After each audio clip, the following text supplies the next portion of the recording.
Good morning and welcome. And we have a very different topic and actually an interesting one today. We talk a lot about automotive retail in the automotive show. We talk about customer experience. Lately, we were talking, Peter, about technicians and the shortage of those. But this topic, I think, is very, very important because everybody's looking for a way to grow their business in 2026. And I actually got a question earlier this morning from my wife about what is fleet? And I thought it was kind of interesting because I sold cars for many years and no one ever really defined that for me. So I thought that was kind of interesting. So maybe we could talk about that a little bit. What does fleet really mean? Because I think there's a lot of misunderstanding, but more importantly, a lot of missed opportunities. So let's start with Robert. Robert, maybe you can introduce yourself and tell us why dealers need to expand their focus on fleet. And what is fleet in your opinion? Well, I mean, so I'm Robert, founder of Paradigm Fleet Services in Ontario. We help OEM dealers and fleet owners and operators bridge the gap between vehicle acquisitions and then many of the other services that we provide. To be honest with you, I mean, fleet is very, very nuanced today. It's not just typically a lot of people think it's tradesmen, landscaper, trucks, cargo vans, and it's much more than that. I mean, when we start to dig into, livery and different aspects of fleet, car sharing, even to like skip the dishes and stuff like that. There's people that are acquiring vehicles through fleet channels now for those different segments of the market. And I think how dealers can expand on it. I mean, it's such a complex space that we're even finding dealers reaching out to us for us to support them and help them with their fleet departments as basically a bolt-in. So to answer the question clearly, I mean, you'd have to double down on it. You'd have to really focus on it and make sure that they understand the concept of fleet and what it is, or they can work with someone like us. So how many vehicles? Like what would be considered fleet? Is it 1? Is it 50? Is it 25? I mean, what do you think?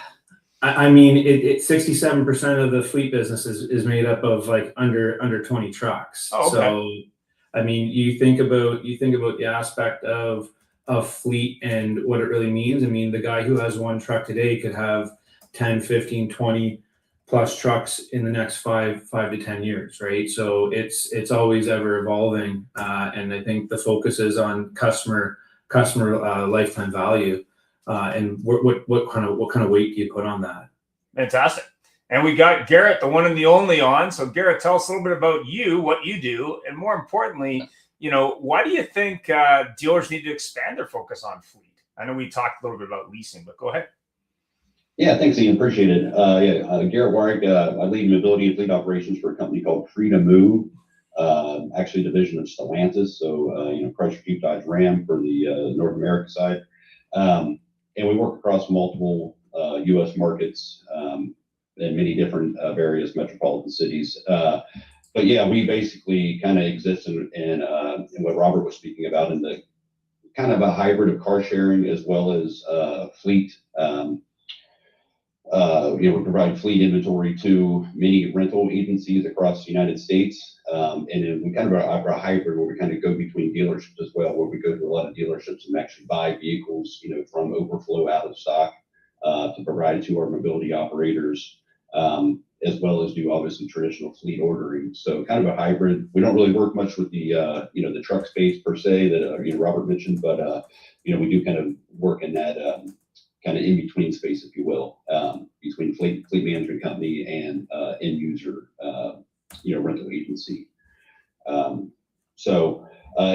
back to your question, what do you think is most important, from a dealership perspective? Is that was your question? Yeah.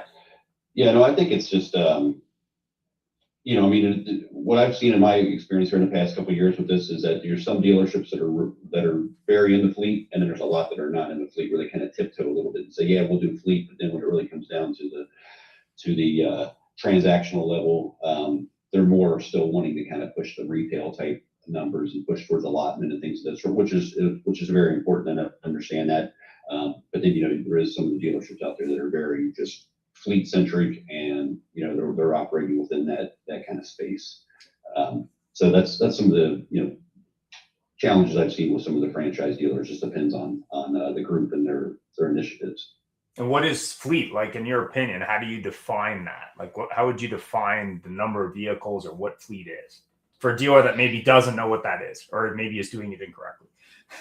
Yeah, it's a great question. I mean, you know, there's, like I said, again, I think it gets back to, is the dealer pushing for allotment numbers, and they're trying to do some fleet accounts, but still try to push them as more of a retail type transaction. And obviously you get into an incentive game there, where you're playing with, you know, what is the manufacturer offering, you know, from a fleet incentive versus what kind of, you know, incentives are out there for a consumer to purchase the vehicle, and, you know, can you marry those up and make it, you know, a viable transaction. So that's one aspect of it.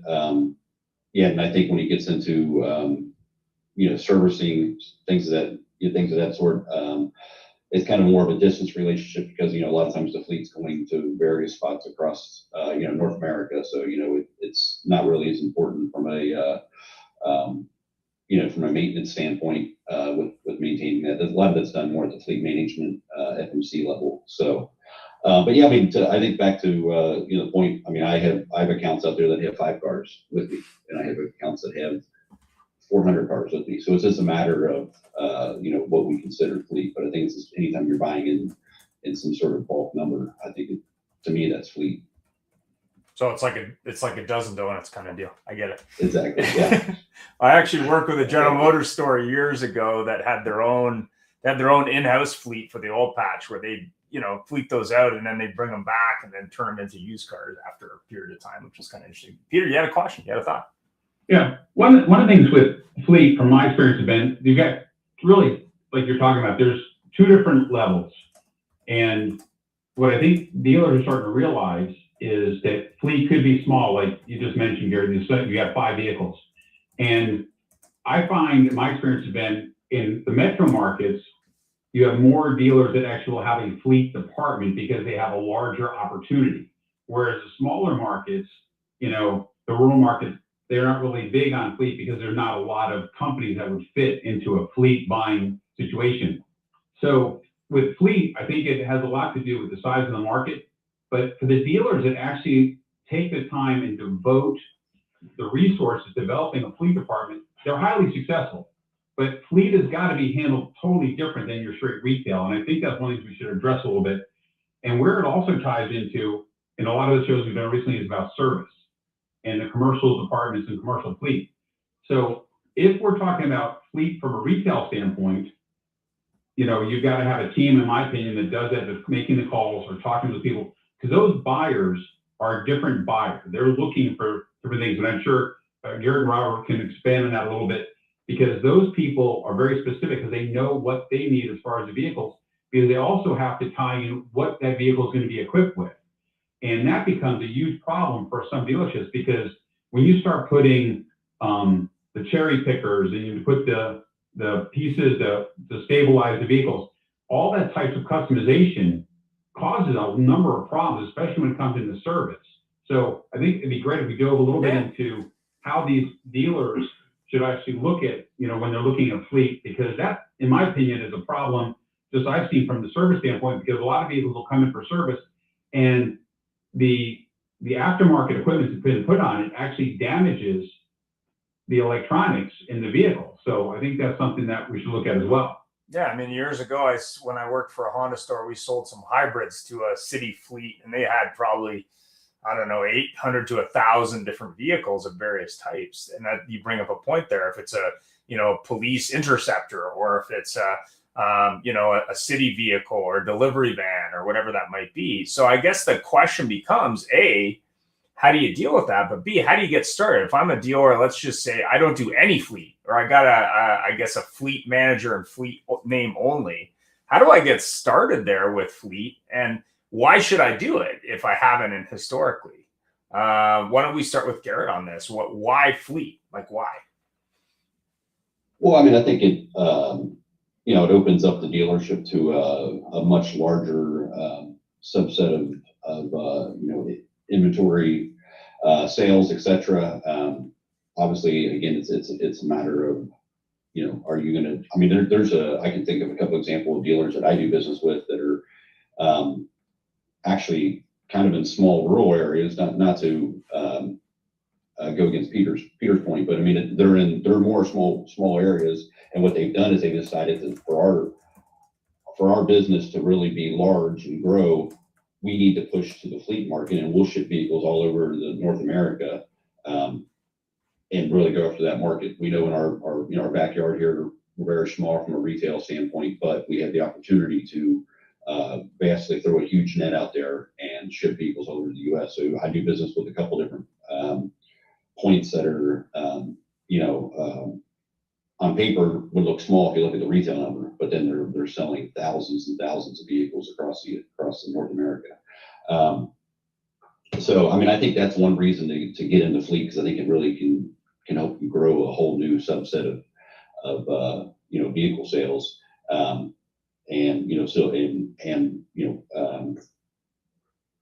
really service your local, if you're larger in larger metropolitan areas, service a lot of those bigger, B2B type accounts, that have large fleet needs, et cetera, and not just push for the retail side of the business. Yeah, I always look at, I think it's Bob Ruth Ford or Rob Ruth Ford. I think it's Rob Ruth Ford. Anyway, the dad and the son have different names, but they're in the big town, if you're not familiar, Dillsburg, Pennsylvania.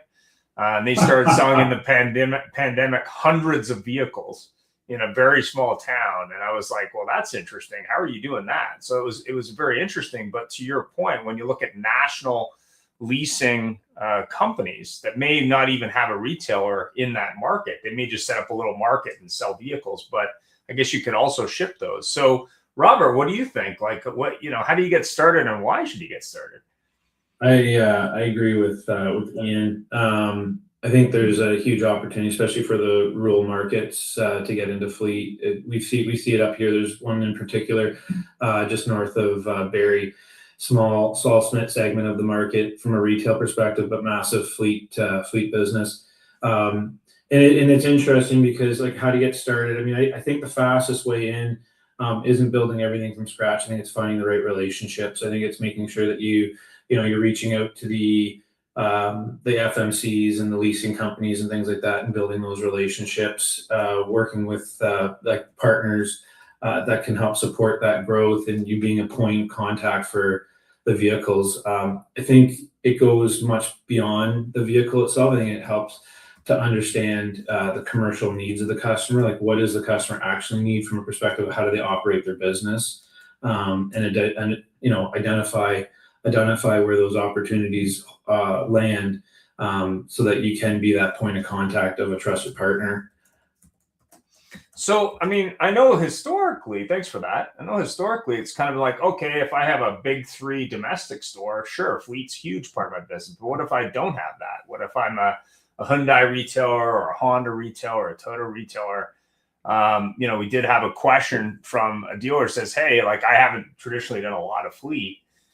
Is brand preventing that dealer from doing fleet? I mean, what's your thought on that? I know, Garrett, you work with Stellantis, but you work with other brands as well.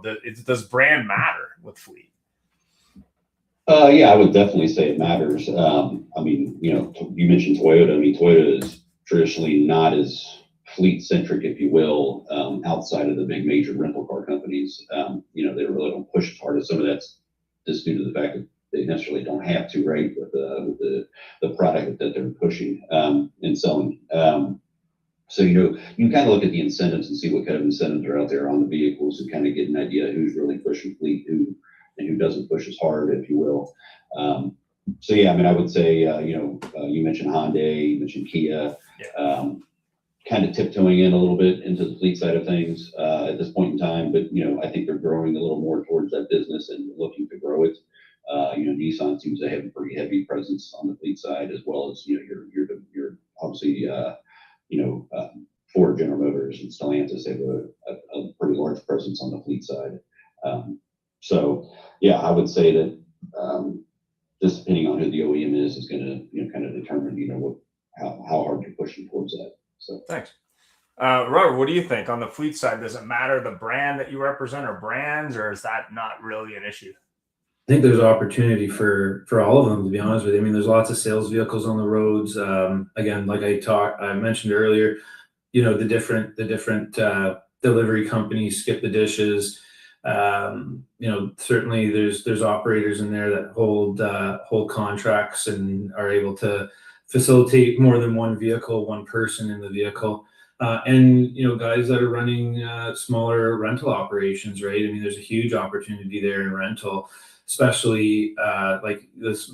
We're starting to see the platform like Turo starting to emerge with there's people inside that ecosystem that hold anywhere from one vehicle to 50, 60 vehicles. I know one in particular that is constantly buying vehicles in a fleet capacity for that specific use. So I think there's a huge opportunity there. And then, to the point, sorry, and Garrett, I apologize for calling you Ian before. The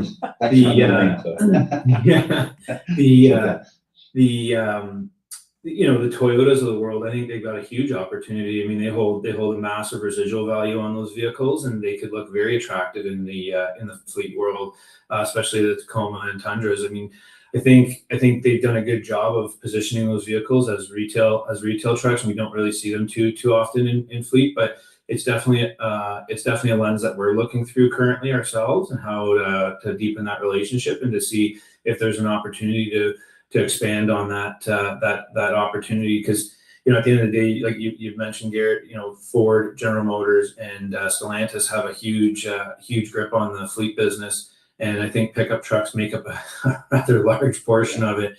And there's a great pickup truck sitting there with great residual values that can help keep those payments down. And so, yeah, I think I don't necessarily, I think you have to get creative. I think you have to peel back the layers of what we think fleet is to the point of this conversation, and really analyze where the opportunities lie. And today, as businesses that are evolving, there's a huge opportunity here.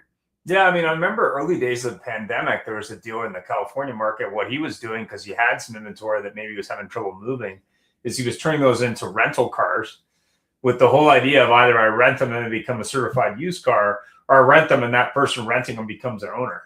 So I thought that was kind of an interesting take on sort of the rental business and retail. But Peter, what do you think? Do you think there's a brand that really, I know we've talked a lot to Ford dealers lately, but do you think there's a brand that really, lends itself to fleet lease, or do you think that that's just perception? Ford has always done a great job with that, but I think I agree that all the brands have an opportunity, especially like Toyota. Toyota's done a great job, and you have to, when you look at fleet, and this is the other part about fleet that I want to talk a little bit about, is the couple operations I was involved in. They would sell any maker model. So when you're managing a fleet at the dealership level needs to be looked at as a relationship. So I'm a fleet manager at a Ford dealership. I should be looking at it as, okay, what does my client need? Okay, well, he needs vehicles that I can supply for him, but there's no reason why they shouldn't also be able to help them acquire other vehicles. So I know you guys are a little bit outside of that realm of the deal, but from a dealer standpoint, when you're looking at fleet can be all makes or models. So if you've got that relationship with the customer and his business is, okay, you know what, I need this type of vehicles. Can you help me with that? Maybe I need Sprinter vans, because I'm doing this.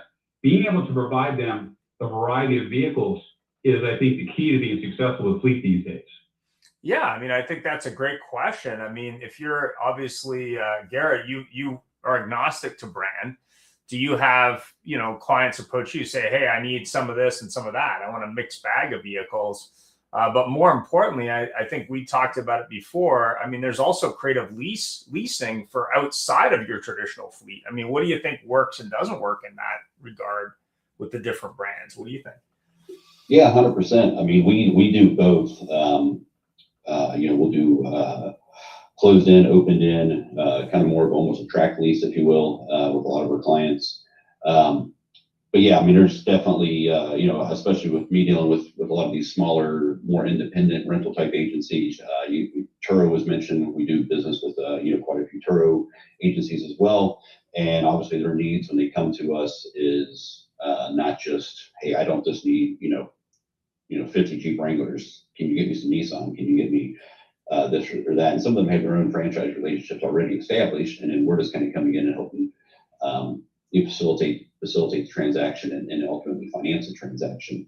But yeah, I mean, I think there's tons of opportunity there, from the dealer side to go out and find those local, independent, rental is obviously the side that I touch most, but lots of opportunity out there, and a lot of those, various times. The nice thing is usually it's an 18 to 24 month cycle, so they're cycling out of that inventory 18 to 24 months, so it can be a pretty nice repeat client for you, depending on the size of their fleet. I'd say the average that we deal with is probably 100, 125 vehicle type customer is what they have in their fleet, and as I said, they're cycling out of that at given times, all those 120 vehicles every 18 to 24 months. So it could be a pretty nice avenue for franchise dealers to go after. Fantastic. Robert, what do you think? Yeah, we've kind of like started to build this bit of an organic collaboration with some franchise dealerships where they've got clients that they've been working with. The businesses are starting to grow, and to the point where they might be a Ford store, and they might need Hondas, or they might need Toyotas, or they might need a Kia or a Stellantis product. And yeah, the opportunity to have that focus that's fleet centric and not so much fleet tail is what we sometimes tend to call it. The retail fleet. Go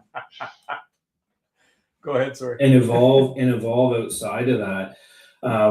We've been able to position ourselves as a great partner. I mean, even like working with some of the largest leasing companies in Canada, and partnering with them on certain projects to help create capacity. I think that's what it comes down to. I think sometimes it's just the capacity of the individual, because it can be a lot, right? There's a lot of moving pieces, and it can get quite customized. So I think that's maybe the barrier for a lot of businesses, the obscurity around fleet, not understanding it fully, and not to like try to promote myself or our business necessarily, but there's lots of partners like us out there that people can bolt into and leverage our resources and our knowledge to help bridge that gap to get into fleet. Yeah, I mean, obviously the big question dealers always ask is the juice worth the squeeze? What's the upside? What's the ROI? Why should I even do this if I've been successful so far? I love the fleet tail reference, because when I worked in a Honda store, we had a fleet guy, but I don't think he did a lot of real fleet. It was sort of the illusion of fleet, in my opinion. But what's the upside for a dealer that, let's just say, is selling that 100 cars or 200 cars a month and says, hey, why should I even do that? I mean, what's the upside in your opinion? Peter, you worked retail. What do you think the upside is for it? Well, the upside is it's going to help your overall numbers. And from my standpoint, if you're able to pump those numbers, it's also going to be phenomenal for your service department, because now you've got those fleet vehicles, you've got that opportunity to bring in additional service revenue. But at the end of the day, I can remember back when I was with Reichert Ford, we were always battling for the number one position in Ford. And it got frustrating because back in the day, Reichert Ford did not do a lot of fleet. And you had other dealerships that had these huge fleet departments, and it became a big challenge because they're pumping out, all these fleet units. So that's when Reichert decided let's start building a little bit of fleet department and going after that. But it gives you a competitive advantage, because at the end of the day, it's all about numbers. Yeah. And if you could increase those numbers and you've got a good team and they're bringing in, 60, 70, purchases at a time with different fleets, it's only going to help the bottom line. Yeah. And I mean, I was talking about a General Motors store where I live now, and they had some interesting ideas on the fleet side to sort of create their own business within a fleet business. But I think when you're looking at numbers and you're saying, okay, if I can add another 100 vehicles a month, or more. That's a a very good number for a dealership to consider, and probably shouldn't be ignoring that. But what's your opinion been, Robert, when you worked with dealers and they said, hey, I don't know on the fleet side, like I don't know if that's for me, like why should I do it? I mean, definitely, like there's different layers to the programs that as you start to dig, and I think exploring them is the important thing to kind of peel back the layers and look at where does the revenue actually hit the bottom line.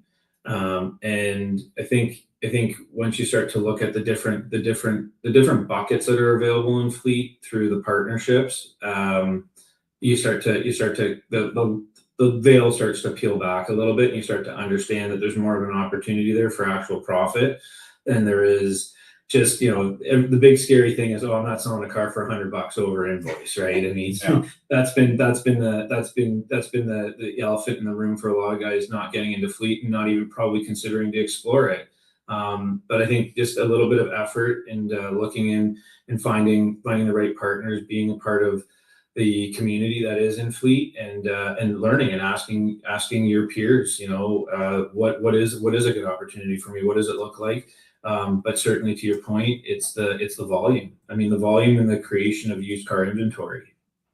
Yeah, especially as we're coming into the market that we're in right now, where used car inventory is coveted. Like it's important right now. So to generate something in 6 to 18 months is a huge advantage.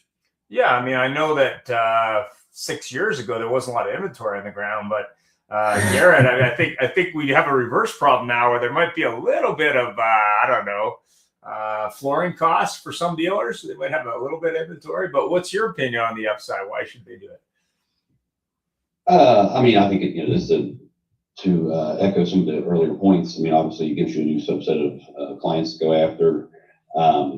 And our value prop is typically when we're talking to a franchise dealer to do some fleet business with us is, first we'll start with some of the aging inventory. So instead of ordering, big fleet orders, you have some aging inventory here. I'd like to help alleviate that pain point for you. So we try to focus on maybe inventory that's over 100 plus days old, et cetera. Maybe there's more appetite there to take an invoice type deal to Robert's point. We can work with the doc fee a little bit and that type of thing. So it's a way of moving some stuff that's maybe getting a little bit stale, to use that word. But then you're able to put it out there with a localized client, and also push back into that service that Peter mentioned as well. Push back into the service drive and move. Hopefully that becomes some business for your service drive as well down the road. So I think those are all wins for the dealer in my mind. And for the most part, it's usually a pretty positive conversation. To Robert's point, there is still a little bit of the obviously, if it's a hot piece of inventory, it's something that the market wants, then you're not as likely to take a fleet deal on that type of inventory. But again, if you can help someone move some stuff that's stale, not moving as fast, I think that's a win for the dealer ultimately. Fantastic. And now a quick word from our sponsors. If you look at the last 4 years again, we've answered 41 million phone calls for dealers over the last 4 years with our AI platform. We've also handled over 150 million text messages. And so when you look at just those raw numbers, that's a 4-to-1, 3.5, 4-to-1 text to phone call.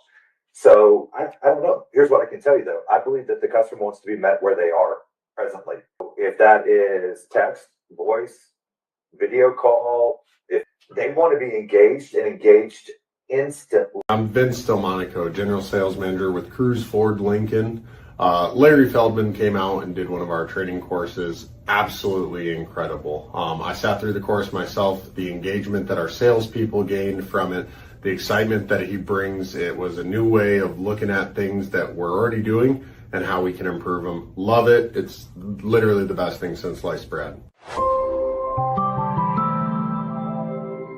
My name's Fareed Ahmed. I'm the founder and CEO of DSMA. So why should you use DSMA to sell your most valuable asset? The answer is very simple. It's our unparalleled approach to our clients' needs and satisfaction. Remember, DSMA, we're real people doing real deals.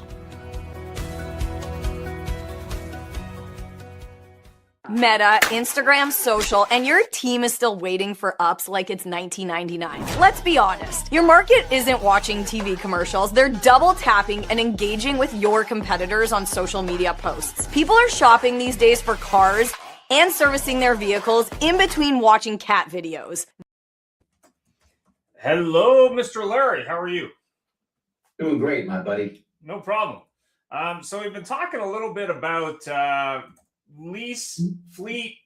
What is lease? What is fleet? And we talked a lot about the upside, but I guess the question is, what's the potential downside for a dealer that maybe has been doing fleet or is considering it? Like, is there anything they got to be, worried about? I mean, what do you think, Larry? I mean, you've been a dealer. What do you think on fleet? The only thing you ever have to worry about is a company going under. Occasionally people get very ambitious with the amount of vehicles they need, and they don't have the financial backing or the structure under their feet to contain them. That's where you get in trouble. Leasing, you were talking about leasing. Leasing, I think, has always been the best way, because you really have an understanding of when your customers are going to need a vehicle, and all the manufacturers help you because they send out notices 6 months early. Come in, we'll waive some payments, we have a special deal for you. And right now it's super important, because while they're still going to feel short-term pain with the prices being what they are, and some of the crazy numbers that were put out during COVID, at least there's an end in sight. You have people in 6-7 year payments, which make no sense for them and make no sense for the dealer. I think, Ian, they determined that people are keeping their cars 14 years. That's great for fixed operations, but it's sure not good for the front end of your dealership. Thanks for that. Garrett, is there any worry about, I guess, Stellantis running out of money on the fleet side from the fleet point of view? Not at this point in time, no. I know there's, the news isn't always been positive over the last couple of years, but no, at this point in time, I think it's all systems go, and the accelerator is pushed pretty hard at this point in time to produce inventory. And I just actually came back from the Stellantis fleet conference about 2 weeks ago, and it's all systems go right now, and looking Hey, my buddy. big 2027. He's back. I'll give you something different. Yeah, I mean, I think at the end of the day, that's, I think, maybe a perceived danger. But what do you think, Robert? I mean, do you think that, the dealers ask those kind of questions like, hey, if I start moving 400 fleet deals a month, is that something I got to concern myself with on the financing side? I think it depends on exactly what you're doing. I mean, if you're inventorying the inventory, as we do see, more predominantly in the United States, where like there's a lot of Ford dealers and commercial truck centers that are holding that inventory, specialized stuff especially. If you're not experienced and you don't have the pipeline or the customer awareness around it, I think that could be certainly an issue, especially with like floor plan expenses.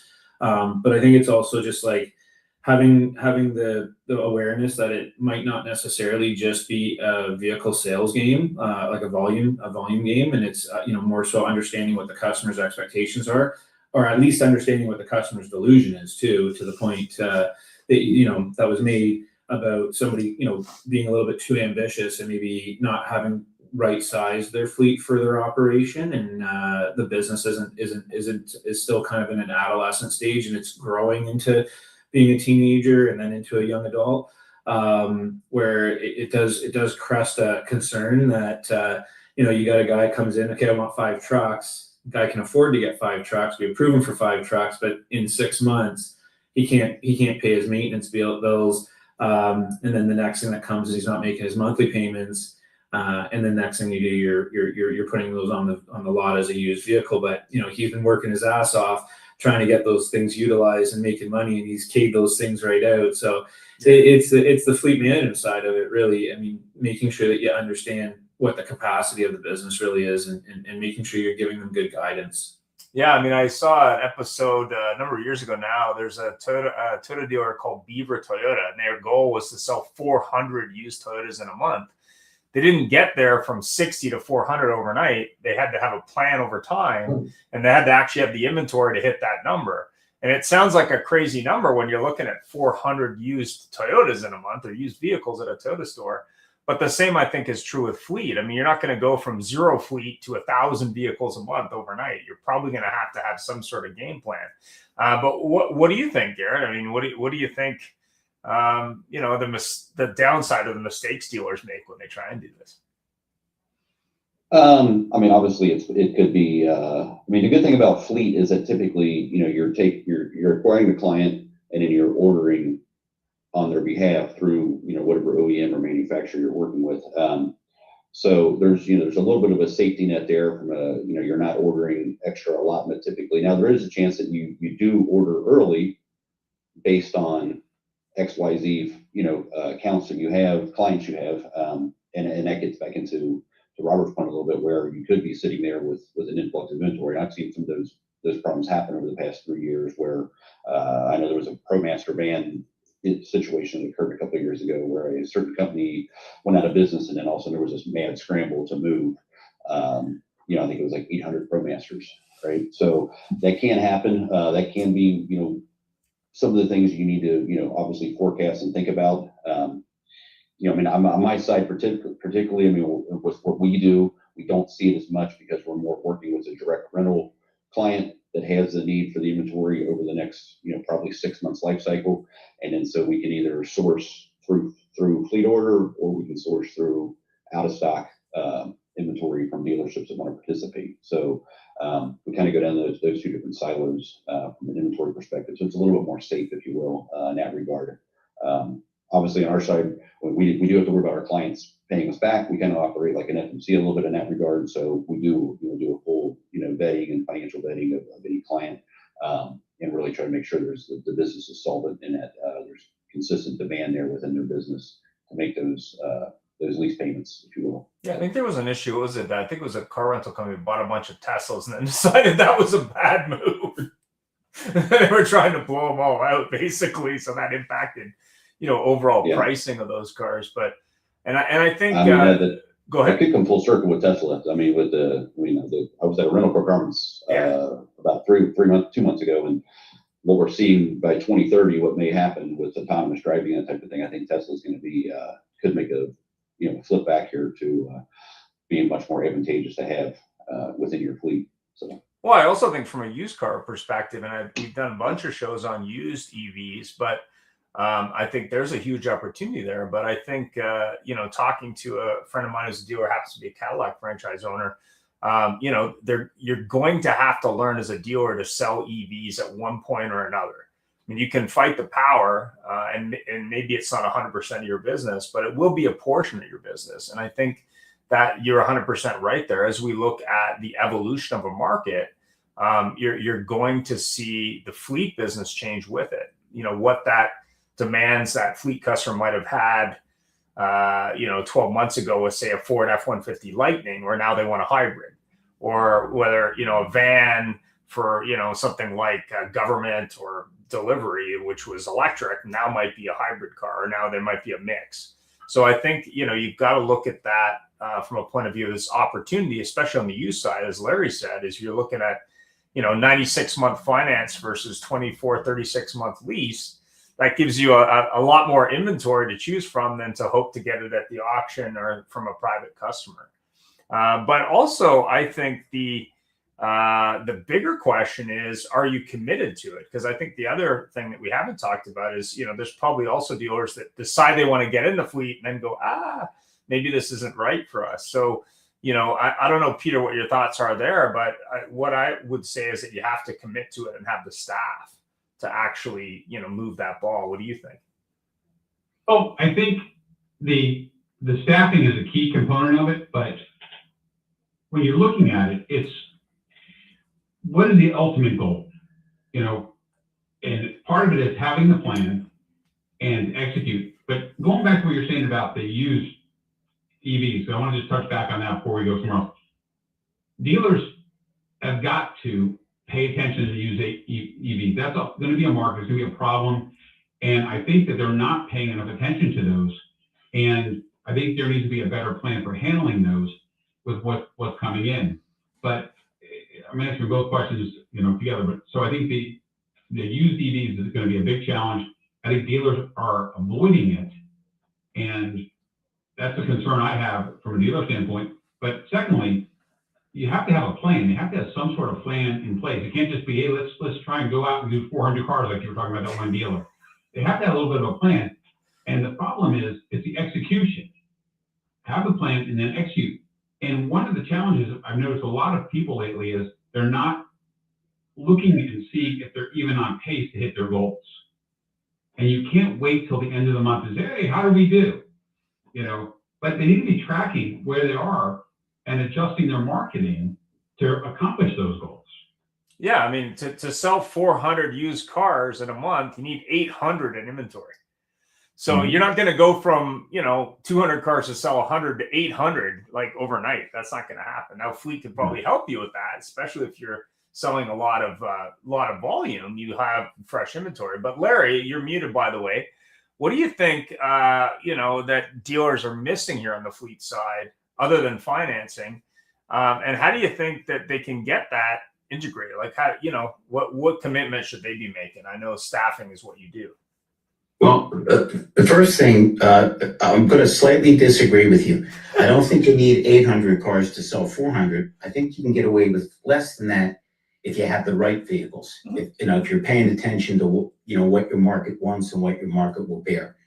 As far as staffing, look, I don't want to sound like a commercial, but for me or for any recruiter, but how insane is it to spend a fortune on advertising? And then when the people get there, your people don't know how to handle them. They're not trained, or you don't have enough staff.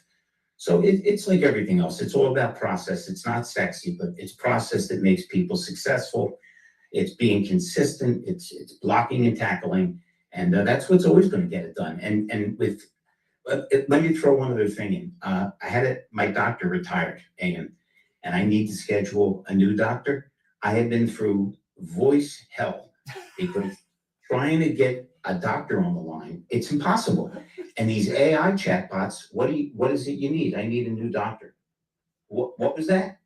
So more than ever, we need to be human. We need to use every tool, whether it's AI, whatever it is, social media, but we better be as human as possible, smile as much as possible, and be better listeners. With that, we can accomplish any damn thing, because we all see very unsuccessful places turn around, and we've seen successful places get cocky and fall apart. Fantastic. So Robert, I mean, obviously there's pros and cons to fleet. Thanks for that, Larry. There's an upside, there's a downside. You have to have preparation and staff. I mean, what do you think if you're talking to a dealer who says, hey, I'm in, I want to do fleet, where do you think they should start? And, how quickly can that happen? I think it's to talk, like, echo Larry, very good points. It is definitely, it's authenticity. It's starting there, knowing like what it is, understanding what it is, understanding the customer's needs. And I think, operating in, I know we don't like to use this term, but operating in silos and having a team, like a well-versed team that understands it. There's definitely a lot of downsides to it. I mean, you get a fleet order that shows up early because something happened in a production where, somebody cut 400 units. So all of a sudden you've got, 400 units showing up 2 months early. It happens. It happened last year, especially with, like, Ford Transit, for example. There was a big fleet order that got canceled. And then the dealer was inundated and didn't have the capacity, didn't have the staffing, didn't have the resources to make it all happen. And it puts a ton of pressure on them. It makes them second question whether they want to be in this. And so I think, to Garrett's point too, I think he is alluding to this, it comes down to discipline. It comes down to forecasting, understanding your metrics, making sure that you understand, what is the impact in planning for that, if something was to happen that had a negative impact, right? Yeah, so it's just being disciplined, I think, and making sure that you're collaborating with the resources that are around you. Yeah, I mean, you don't want to have a whole bunch of vehicles show up, but you probably also don't want vehicles that were ordered not show up, and then you got an angry customer. What do you think, Garrett? Yeah, I mean, I think I think there's alternative use cases out there that I've seen come into more of the fruition here in the last few years. I know there were Subscription is it's kind of been a flat line, if you will. Kind of came out initially. People thought it was just for like high-line vehicles and, higher net worth individuals that want to switch out of a nice vehicle every couple months. And then over time, subscription has kind of matured into more of a kind of a bridge between a lease and a loan, if you will. Or not a bridge, I'd say this the step to a lease. And I think there's some alternative use cases out there where you can use fleet to subsidize, that use case. So, I mean, we do a little bit of business with a partner, and we do, these kind of micro leases, I'll call them, where we'll do, 6, 12, 18 months, payments a little bit higher than your traditional lease, if you will. But you're able to get into a vehicle, less money out of pocket from the consumer, probably a little bit less credit criteria that's involved to get into that vehicle. And it's provided for some dealerships a new use case for extra inventory. If you have that case of extra fleet that's coming, this provides a use case, and it also provides a use case to some of your fleet customers that have more short-term type project needs. So, we've done a few things with some the state of Texas, some companies that work with the oil fields and that needed vehicles for a certain amount of time, but not for 36 months. But more 8, 12, 18 months. So there's some different use case scenarios out there that we've been able to accommodate and work through that. So I just think it's just being kind of innovative and trying to move with where the market's going. Yeah, I mean, not thinking just being locked into that traditional lease. I remember years ago when I worked for Nissan, we did a lot of prepaid leases for the farming community because the farming community wanted to buy vehicles every 2 years, but they're upset about the trade-in value. And I said, well, why wouldn't you just do a prepaid lease for that scenario? And to your point with Oil Patch, I mean, the dealership I worked with, they were doing a lot of that. They actually had their own in-house lease program for that because they had a need for a bunch of pickup trucks for 12 to 18 months. And then they didn't have that need. So they had a lot of inventory that came back, and then they would just, flip that. But also, I think we talked a little bit about when you look at that lease to own or that younger customer who says, hey, like I don't have the money for a $50,000 vehicle. I'm not even sure if I want to own it because I'm not yet ready for that. So I think that's another thing that can be really creative for a dealer. If you're looking to move that needle and you're looking to, sell more vehicles, you got to think a little bit outside the box. And I think fleet is a great way to look at that, or even building some sort of fleet or rental, company within your dealership to really, power that. So I guess my question is, the last question would be, how do you think things are going to change as we move into 2026, as vehicles become more expensive on the fleet lease side? Let's start with Robert on that.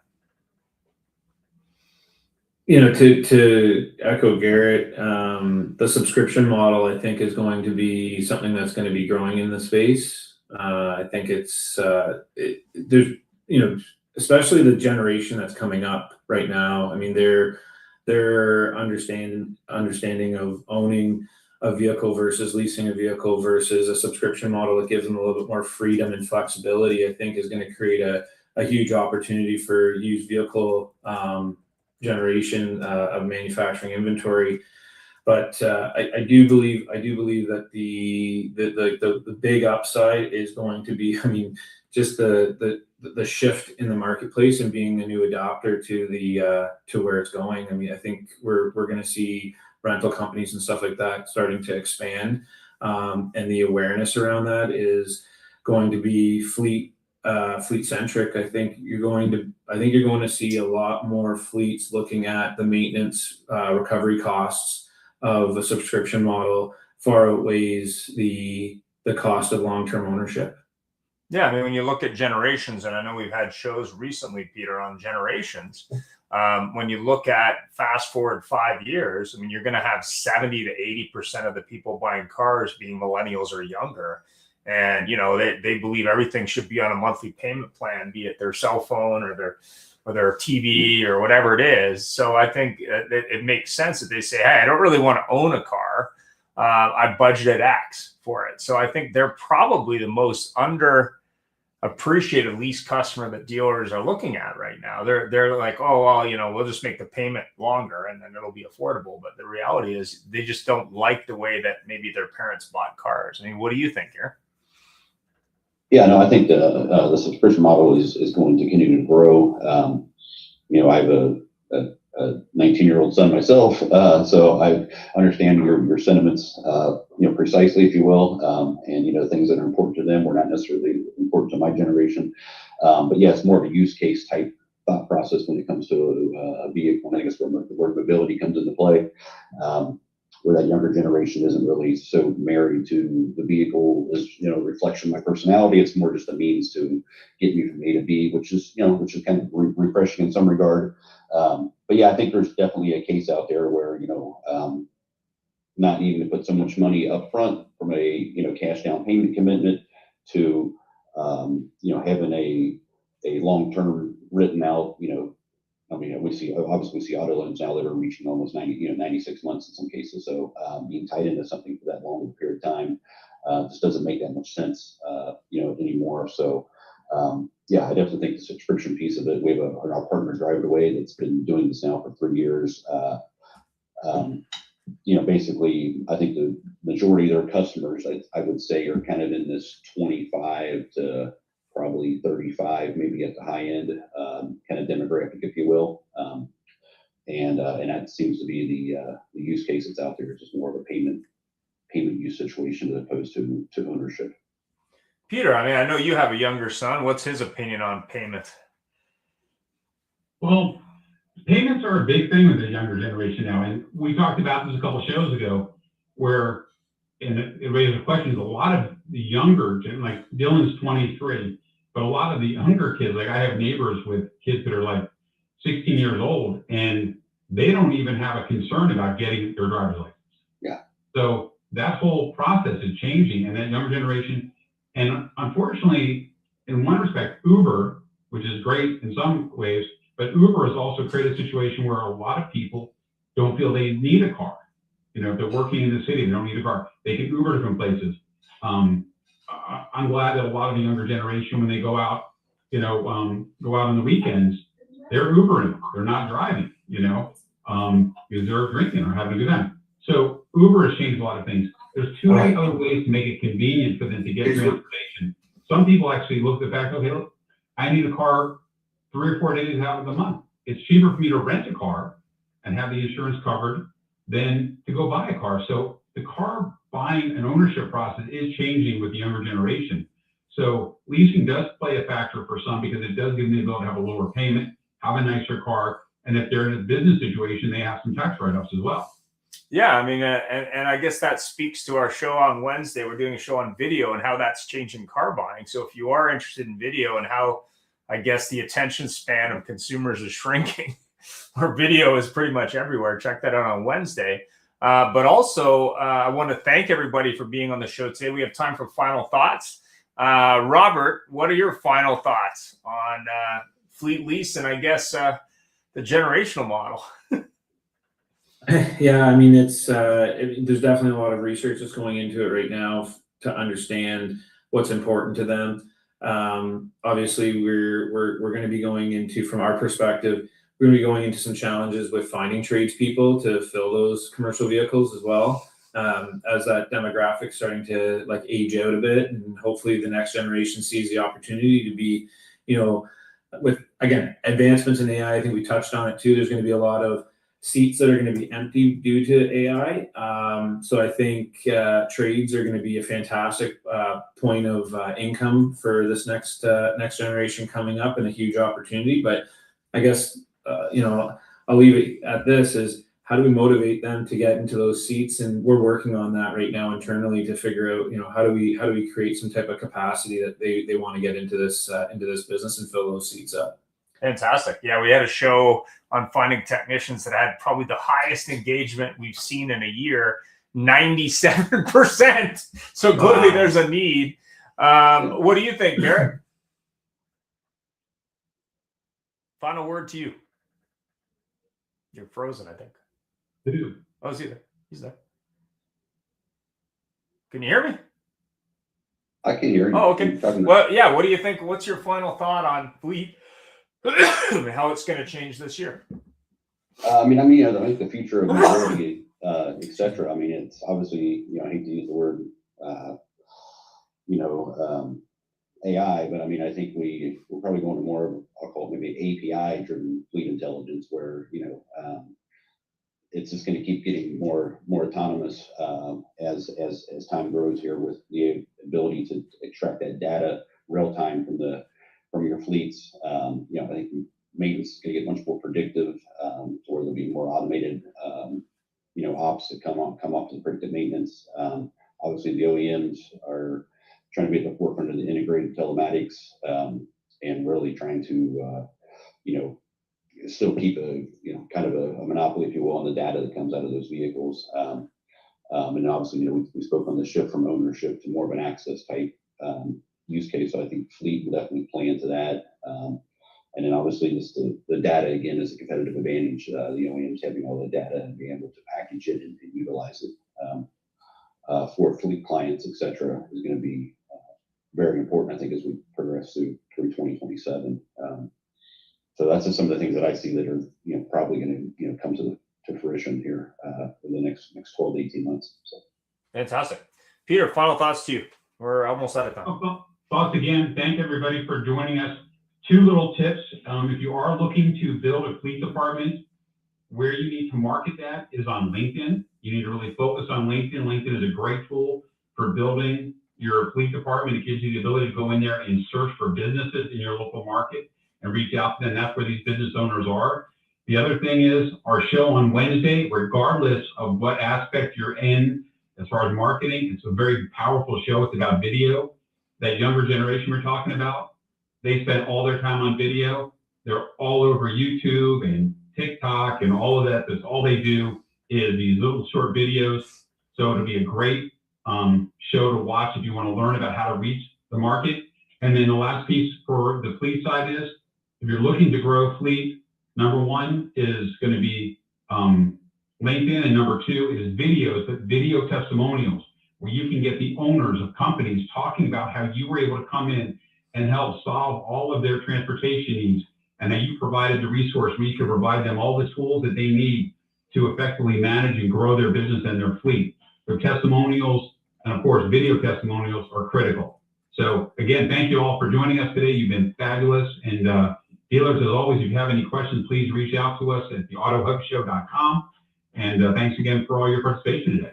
Thanks very much. And remember that fleet isn't 100 vehicles. It could be as little as 5. So just if you didn't already know, and obviously Garrett and Robert can help you with that. So if you're looking for help with fleet and you want to figure out a way to do it at your dealership, no matter your brand, they can help. Have yourself a great week. Thanks for watching.